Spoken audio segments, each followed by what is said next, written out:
2 চামচ তেল দিয়ে নেব।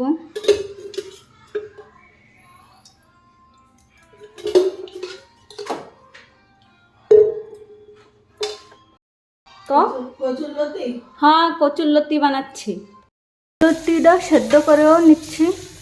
টমেটোর পেস্ট কেটে নিচ্ছি, 2টো টমেটো আর 2টো পেঁয়াজ।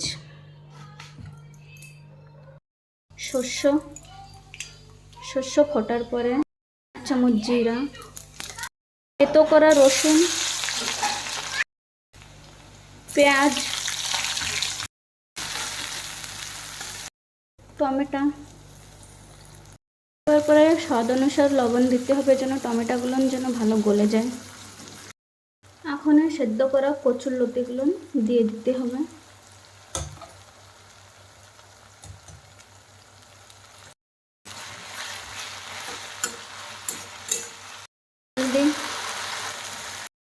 শুকনো লঙ্কার পাউডার,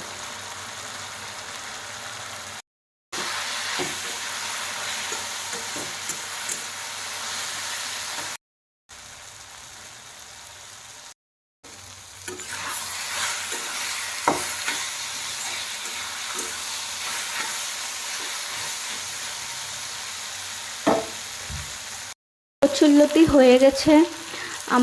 আমার চ্যানেলে লাইক করেন, সাবস্ক্রাইব করেন, শেয়ার করেন, সাথে থাকেন এরকম, আর খুশ থাকেন, সুস্থ থাকেন।